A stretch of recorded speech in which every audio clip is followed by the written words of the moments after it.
ಪ್ರಧಾನಮಂತ್ರಿ ಆಗ್ತಾರೆ. ಹಾಗಾಗಿ ದೇಶದ ಭದ್ರತೆಗಾಗಿ ನಾವು ಮಹೇಶ್ ಬಾಬು ಅವರನ್ನ ಆಯ್ಕೆ ಮಾಡಬೇಕು ಮತ್ತು ದೇಶದಲ್ಲಿ ಸುರಕ್ಷತೆ ಇವತ್ತು ದೇಶದಲ್ಲಿ ಯಾವ ದೇಶಗಳಲ್ಲಿ ಯುದ್ಧ ಆದಾಗ ನರೇಂದ್ರ ಮೋದಿ ಅವರು ಒಂದೇ ಒಂದು ಫೋನ್ ಮಾಡಿದ್ರೆ ಯುದ್ಧವನ್ನು ನಿಲ್ಲಿಸಿ ಅಲ್ಲಿ ವಿದ್ಯಾಭ್ಯಾಸಕ್ಕಾಗಿ ನಮ್ಮ ದೇಶದಿಂದ ಹೋಗಿರ್ತಾರೆ, ವ್ಯಾಪಾರಕ್ಕಾಗಿ ಹೋಗಿರ್ತಾರೆ, ಉದ್ಯೋಗಕ್ಕಾಗಿ ಹೋಗಿರ್ತಾರೆ ಮತ್ತು ಕೂಡ ಹೋಗಿರ್ತಾರೆ. ಇಂತಹ ಎಷ್ಟೇ ಇದ್ರೂ ಕೂಡ ಆ ದೇಶಗಳಲ್ಲಿ ಯುದ್ಧವನ್ನು ನಿಲ್ಲಿಸಿ ವಿದೇಶ ವಿಮಾನಗಳನ್ನು ನಮ್ಮ ದೇಶಕ್ಕೆ ಸುರಕ್ಷಿತವಾಗಿ ವಾಪಸ್ ಕಳಿಸುತ್ತಾರೆ. ಅದಕ್ಕಾಗಿ ನರೇಂದ್ರ ಮೋದಿ ಅವರನ್ನು ಆಯ್ಕೆ ಮಾಡಬೇಕಾಗಿದೆ. ಇವತ್ತು ದೇಶದ ಅಭಿವೃದ್ಧಿ ವಿಚಾರದಲ್ಲಿ 65 ವರ್ಷಗಳಲ್ಲಿ ಯಾವ ರೀತಿ ಇತ್ತು, ಈಗ 10 ವರ್ಷಗಳಲ್ಲಿ ಏನೆಲ್ಲ ಬೆಳವಣಿಗೆಗಳಾಗಿದೆ. ಇವತ್ತು ರಾಷ್ಟ್ರೀಯ ಹೆದ್ದಾರಿಗಳು ಅಂದ್ರೆ ಹಿಂದೆ ಮಿಷಿನ್ ಇರಲಿಲ್ಲ, ಮೇಲೆ ಇರಲಿಲ್ಲ, ಬಹಳ ಕಷ್ಟ ಆಗ್ತಾ ಇತ್ತು.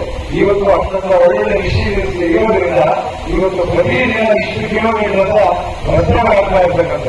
ಆದರೆ ಇವತ್ತು 91,000 2014ರವರೆಗೆ 91,000 ರಾಷ್ಟ್ರೀಯ ಹೆದ್ದಾರಿ ರಸ್ತೆಗಳನ್ನು ನಿರ್ಮಾಣ ಮಾಡಿದೆ. ಕನ್ಯಾಕುಮಾರಿಯಿಂದ ಕಾಶ್ಮೀರದವರೆಗೆ ಮತ್ತು ವೆಸ್ಟ್ ಬೆಂಗಾಲಿಂದ ಮುಂಬೈವರೆಗೆ 4 ದಿಕ್ಕುಗಳಲ್ಲಿ 91,000 ಕಿಲೋಮೀಟರ್. ಇವತ್ತು ನರೇಂದ್ರ ಮೋದಿ ಅವರು ಬಂದರೆ 10 ವರ್ಷದಲ್ಲಿ 55,000 ಕಿಲೋಮೀಟರ್ ರಾಷ್ಟ್ರೀಯ ಹೆದ್ದಾರಿಗಳನ್ನ ನಿರ್ಮಾಣ ಮಾಡಿದ್ದಾರೆ. ಅದು 4 ಪಥದ ರಸ್ತೆ ಇರ್ಬೋದು, 6 ಪಥದ ರಸ್ತೆ ಇರ್ಬೋದು, 8 ಪಥದ ರಸ್ತೆ ಇರ್ಬೋದು. ಒಂದು ವಿಷಯ ಇಲ್ಲ, ನೀವು ಉತ್ತರ ಭಾರತದಲ್ಲಿ ನೋಡಬಹುದು. ಉತ್ತರ ಭಾರತದಲ್ಲಿ ಬಹಳಷ್ಟು ಹಿಮಾಚಲ ಪ್ರದೇಶ ಮತ್ತು ಜಮ್ಮು ಕಾಶ್ಮೀರ ಈ ಭಾಗದಲ್ಲಿ ಬಹಳ ದೊಡ್ಡ ಬೆಟ್ಟಗಳು.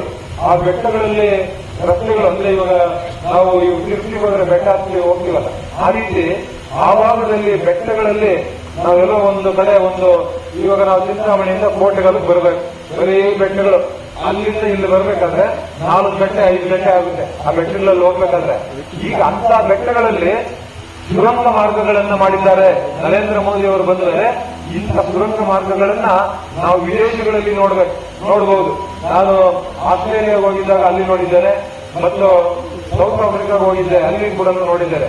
ಆ ಬೆಟ್ಟಗಳಲ್ಲಿ 8 ಈ ಕಡೆಯಿಂದ 8 ರಸ್ತೆ ಇರುತ್ತೆ, ಆ ಕಡೆಯಿಂದ 8 ರಸ್ತೆ ಇರ್ತದೆ. ಇಂಥ ದೊಡ್ಡ ಸುರಂಗ ಮಾರ್ಗಗಳನ್ನ ಅಲ್ಲಿ ನಾನು ನೋಡಿದ್ದೇನೆ, ಆದ್ರೆ ಇಲ್ಲಿ ನೋಡಿರಲಿಲ್ಲ. ಆದ್ರೆ ನರೇಂದ್ರ ಮೋದಿ ಅವರು ಬಂದ ಮೇಲೆ ನಮ್ಮ ಉತ್ತರ ಭಾರತದಲ್ಲಿ ಕೂಡ ಅಂತ ಸುರಂಗ ಮಾರ್ಗಗಳನ್ನ ಇವತ್ತು ಮಾಡಿದ್ದಾರೆ. ಆ ಸುರಂಗ ಮಾರ್ಗದಿಂದ ನಮಗೇನು ಅನುಕೂಲ ಆಗಿದೆ ಅಂತ ಹೇಳಿದ್ರೆ 4 ಗಂಟೆ 5 ಗಂಟೆ ನಾವೇನು ಆ ರಸ್ತೆ ಮೂಲಕ ಇಲ್ಲಿಗೆ ಬೆಟ್ಟಗಳಲ್ಲಿ ಹೋಗ್ಬೇಕಾಗಿತ್ತು, ಈಗ ಸುರಂಗ ಮಾರ್ಗದ ಮೂಲಕ ಹೋಗೋದ್ರಿಂದ 45 ನಿಮಿಷಕ್ಕೆ ನಾವು ರೀಚ್ ಆಗ್ಬೋದು. ಅಂದ್ರೆ ನಮಗೆ 4 ಗಂಟೆಗಳ ಕಾಲ ಉಳಿತಾಯ ಆಗಿದೆ. ಅಂತ ಒಂದು ಸುರಂಗ ಮಾರ್ಗಗಳನ್ನ ಇವತ್ತು ನರೇಂದ್ರ ಮೋದಿ ಅವರು ಮಾಡಿದ್ದಾರೆ. ಮತ್ತು ಇವತ್ತು ದೇಶದಲ್ಲಿ ಹೈಸ್ಪೀಡ್ ಟ್ರೈನ್ಗಳು, ಒಂದೇ ಭಾರತ್ ಹೈಸ್ಪೀಡ್ ಟ್ರೈನ್ಗಳು 50ಕ್ಕಿಂತ ಹೆಚ್ಚು ಒಂದೇ ಭಾರತ್ ಹೈಸ್ಪೀಡ್ ಟ್ರೈನ್ಗಳನ್ನ ಕೊಟ್ಟಿರ್ತಕ್ಕಂಥದ್ದು, ಶತಾಬ್ದಿ ಟ್ರೈನ್ಗಳನ್ನ ಕೊಟ್ಟಿರ್ತಕ್ಕಂಥದ್ದು. ಹಿಂದೆ ನಮಗೆ ಕಡಿಮೆ ಇತ್ತು, ಆದ್ರೆ ಇವರು ಬಂದ ಮೇಲೆ ಇವತ್ತು ಆ ರೀತಿ ಇವತ್ತು ರೋಡ್ ಇನ್ಫ್ರಾಸ್ಟ್ರಕ್ಚರ್ ಇರ್ಬೋದು,